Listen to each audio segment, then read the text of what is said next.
Maths एक ऐसा subject जिसको अगर आपने आज से एकदम अच्छे से प्रॉपर प्लानिंग के साथ पढ़ना चालू कर दिया ना, फिर तो भाई क्लास 10th के अंदर 90 तो क्या 95 प्लस आउट ऑफ मार्क्स आप इजीली स्कोर कर सकते हो। अब आप बोलोगे भैया प्रॉपर प्लानिंग करनी कैसे है, वीडियो उसी बारे में एंड तक जरूर देखना।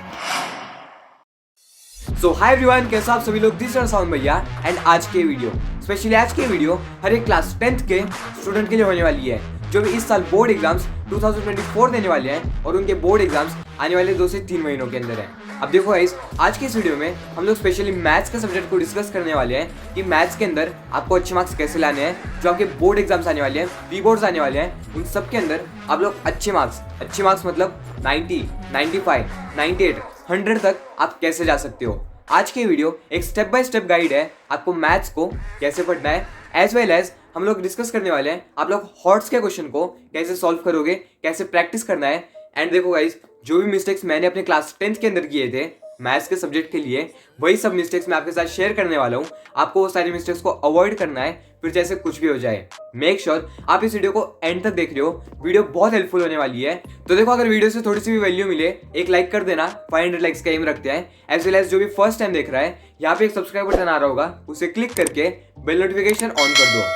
तो देखो, फर्स्ट पॉइंट पे जाने से पहले मैं आप सभी को मेरे क्लास 10th की स्टोरी बताता हूँ। अब हुआ क्या था ना, आज से 2 साल पहले जब मैं अपने क्लास 10th की एग्जाम देने वाला था, यही टाइम के अंदर दिसंबर जनवरी के अंदर बहुत ज्यादा प्रेशर था।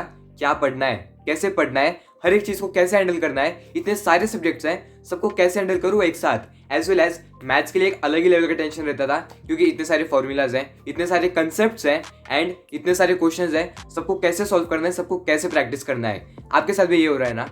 देखो, एक सिंपल सी चीज है कंसिस्टेंसी।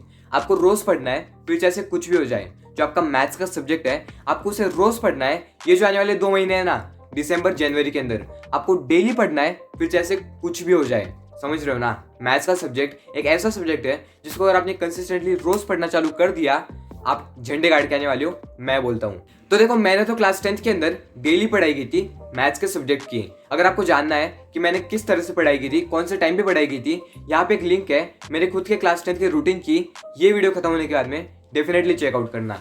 अब देखो गाइस, मैं आप सभी के साथ एक step by step guide share करता हूँ कि आपको मैथ्स को कैसे पढ़ना है, एज वेल एज आप लोग किस तरह से पढ़ोगे, ताकि आपको खुद को एक श्योरिटी आए कि हाँ, मेरा सिलेबस हो चुका है, मेरा ये वाला चैप्टर हो चुका है, इसमें से कुछ भी आ जाए मैं सॉल्व कर दूंगा।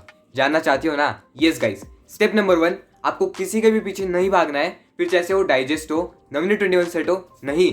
देखो, जो आपकी टेक्स्ट बुक है वो सबसे इंपॉर्टेंट बुक है आपके प्रिपरेशन के अंदर। अब आपको करना क्या है ना, आपके टेक्स्ट बुक के अंदर जो भी आपके प्रैक्टिस सेट के क्वेश्चंस हैं, जो भी आपके एक्सरसाइज के क्वेश्चंस हैं, आपको उन्हें सॉल्व करना है। व्हाई? बिकॉज वही क्वेश्चन आपकी हेल्प करेंगे प्रैक्टिस करने के लिए, वो जो कंसेप्ट्स हैं उनको प्रैक्टिस करने के लिए। एज वेल एज गाइज, जो आपका मैथ्स का पेपर है वो mostly text book based questions पे ही आता है, इसीलिए आपको टेक्स्ट बुक के क्वेश्चंस को एकदम अच्छे से प्रिपेयर करके रखना है। देखो, मैं आपको बताता हूँ, ये जो लास्ट का टाइम है ना, अपने पास उतना टाइम नहीं है हर एक सब्जेक्ट को कवर करना है। पूरी एक्सरसाइज मत सॉल्व करते बैठो, पूरी एक्सरसाइज नहीं सॉल्व करनी है। जो भी डिफरेंट क्वेश्चन है, या फिर समझो आपने कोई भी कंसेप्ट पढ़ा, उसके रिलेटेड 1-2 क्वेश्चन आपने सॉल्व किए एंड बाकी क्वेश्चंस को देख लिया कि हाँ, ये मेरे को आ रहा है, एंड जो भी डिफरेंट लगा उसे एक बार प्रैक्टिस कर लिया। आपको इसी तरह से करना है, हर एक क्वेश्चन को मत लेके बैठो, इतना टाइम नहीं है अपने पास। स्टेप नंबर 2 की बात करते हैं। अब आप बोलोगे भैया कंसेप्ट को रिवाइज कैसे करना है, बहुत सारे कंसेप्ट हैं, सबको कैसे रिवाइज करें। आपको करना क्या है, एक ब्रह्मास्त्र ट्रिक बताता हूँ। आपको 1 शॉट लेक्चर्स देखने हैं यूट्यूब चैनल्स के ऊपर। अब बहुत सारे यूट्यूब चैनल्स हैं, आप गैलेक्सी ऑफ मैथ्स के पास चल जाओ, या फिर मैंने खुद ने पर्सनली दिनेश सर को फॉलो किया था मेरे क्लास 10th के टाइम पे। आप लोग 1 शॉट लेक्चर्स देखो, कम टाइम के अंदर आपको ज्यादा आउटपुट मिलेगा एंड आप अच्छे से प्रैक्टिस कर पाओगे हर एक कंसेप्ट की। स्टेप नंबर 1 क्या था, आपको टेक्स्ट बुक के क्वेश्चंस को सॉल्व करना है। स्टेप नंबर 2, 1 शॉट लेक्चर्स देखो, बहुत हेल्पफुल है। स्टेप नंबर 3, आपको PYQs को चेकआउट करना है कि PYQs के अंदर कौन से चैप्टर में से किस टाइप के क्वेश्चंस पूछे गए थे, एज वेल एज आपको कौन से चैप्टर में से किस टाइप के क्वेश्चंस कितने मार्क्स के लिए आए थे। जब आप PYQs को एनालाइज करोगे, आपको खुद को एक क्लैरिटी आएगी कि हाँ, मेरे को इस तरह से पढ़ना है, ये वाले चैप्टर के अंदर जो इस टाइप के क्वेश्चंस हैं मुझे इस तरह से पढ़ना है। फॉर एग्जाम्पल, अगर मैं आपको बताऊं, जो आपका चैप्टर नंबर 3 है अलजेब्रा के अंदर, अरिथमेटिक प्रोग्रेशन, उसमें से मोस्टली 2 मार्क्स वाले एक्टिविटी के क्वेश्चन या फिर जो 3 मार्क्स के लिए वर्ड प्रॉब्लम्स आते हैं वो पूछे ही जाते हैं, फिर जैसे कुछ भी हो जाए। जाके एनालाइज करो, मैंने भी किया था। देखो गाइस, जब आप PYQs को एनालाइज करोगे, आपको एक चीज पता चलेगी, जो आपके प्रॉब्लम सेट होते हैं हर एक चैप्टर के एंड में वो प्रॉब्लम सेट में से किस टाइप के क्वेश्चंस पूछे गए थे, आपको उन्हें प्रैक्टिस करना है एकदम अच्छे से। जब आप इस तरह से पढ़ोगे ना, एंड जो आपके ऑब्जेक्टिव के क्वेश्चंस हैं, एमसीक्यूज या फिर जो 1 मार्क्स के क्वेश्चन है, उन्हें टेक्स्ट बुक में से सॉल्व करो, मोस्टली वही से आते हैं। अगर आप इस तरह से अपने चैप्टर को करते हो, आप लोग पूरी तरह से श्योर हो जाओगे अपने चैप्टर को लेके, एंड आपका जो कॉन्फिडेंस है वो ऑटोमेटिकली बिल्ड होने वाला है। आपको हर सैटरडे संडे लगे तो एक टेस्ट ले लेना खुद की, जो भी चैप्टर आपको चाहिए उसकी टेस्ट लो। देखो मैं तो क्या करता था, समझो मैं चैप्टर नंबर 1 पढ़ रहा हूँ अलजेब्रा का, उसमें से जितने प्रैक्टिस सेट है उनमें से 2-2 3-3 क्वेश्चन उठाए एंड उन्हें सॉल्व कर दिया एक टाइम लिमिट के अंदर। इस तरह से आपकी बहुत अच्छी प्रैक्टिस हो जाएगी, एक बार ट्राई करके देखना। अब हम बात करते हैं हॉट्स के क्वेश्चन। जो आपके हॉट्स के क्वेश्चन है, आपको उन्हें कैसे सॉल्व करना है एज वेल एज किस तरह से प्रैक्टिस करनी है। सबसे पहला पॉइंट है, जो आपके हॉट्स के क्वेश्चन है वो टेक्स्ट बुक के बाहर से तो आते हैं, बट आपके टेक्स्ट बुक के अंदर जो सिलेबस है उसके रिलेटेड ही आते हैं। अगर आप टेक्स्ट बुक को एकदम अच्छे से करते हो, आप इजीली सॉल्व करके आ जाओगे। देखो गाइस, जो आपके हॉट्स के क्वेश्चन है वो इंपॉर्टेंट है, बिकॉज मैथ्स के अंदर आपके वही अच्छे मार्क्स डिसाइड करते हैं। देखो 80-85 तो सब लोग लेके आ जाएंगे। अगर आपको अच्छे मार्क्स चाहिए, हॉट्स इंपॉर्टेंट हैं, उन्हें प्रैक्टिस करनी है अपने को। अब देखो प्रैक्टिस कहाँ से करें। सबसे पहला पॉइंट है, टेक्स्ट बुक के जो भी कंसेप्ट उन्हें एकदम अच्छे से क्लियर कर लो। सेकंड पॉइंट है, जो आपके पीवाईक्यूज हैं, पीवाईक्यूज को चेकआउट करो, डिफिकल्टी लेवल या फिर जो भी आपके प्रीवियस ईयर क्वेश्चन पेपर्स हैं, आपको करना क्या है, उसमें से क्वेश्चंस उठाओ, स्पेशली लास्ट के 3-4 साल के क्वेश्चंस उठाओ एंड उन्हें सॉल्व करने का ट्राई करो। अगर नहीं हो पा रहा है, यूट्यूब पे जाके लेक्चर्स देखो, लेक्चर्स मिल जाएंगे मैथ्स के लिए। आपको इस तरह से ही प्रिपरेशन करनी है हॉट्स की। सारे कंसेप्ट एकदम क्लियर रखो एंड जो आपके प्रीवियस ईयर क्वेश्चन पेपर्स आए उन्हें अच्छे से सॉल्व करो। एज वेल एज अगर आपको बोर्ड से कोई क्वेश्चन बैंक मिलता है, जो कि मिलता ही है, उसमें से 4-5 प्रैक्टिस कर लेना, उसके रिलेटेड ही आते हैं। आप लोग अच्छे मार्क्स डेफिनेटली लेके आओगे हॉट्स के अंदर। देखो एक और डाउट क्लियर हो गया। अब मैं आप सभी के साथ मिस्टेक्स शेयर करता हूँ जो कि मैंने अपने क्लास 10th के टाइम पे किए थे।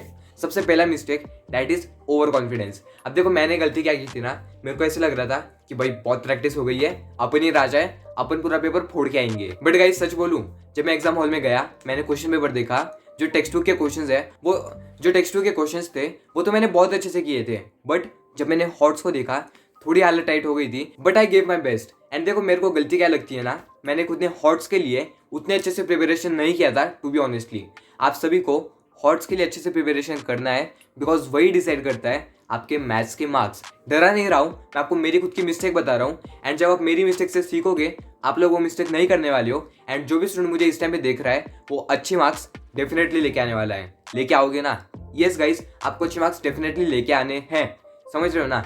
एज वेल एज जो भी प्रैक्टिस है, आपको प्रैक्टिस करनी है, डेली प्रैक्टिस करनी है। फिर जैसे कुछ भी हो जाए, अगर आपको लगे कि यार मेरे को तो आता है, क्या गलती हो जाएगी, उसी टाइम पे हम लोग सिली मिस्टेक्स करते हैं। जो सिली मिस्टेक्स हैं, ट्रस्ट मी गाइस, बहुत दिमाग खराब होता है जब आप सिली मिस्टेक्स करते हो। अब देखो बहुत बार होगा क्या ना, आप फॉर्मूला वगैरह सब कुछ अच्छे से लिख दोगे, हर एक वैल्यू को अच्छे से प्लेस कर दोगे, बट एडिशन, सब्ट्रैक्शन, मल्टीप्लिकेशन, उसके अंदर गलती होती है एंड जो हमारा एंड का आंसर है वो रॉन्ग हो जाता है एंड वहीं पे 1 से 2 मार्क्स कट हो जाते हैं। आपको ऐसे नहीं करना है।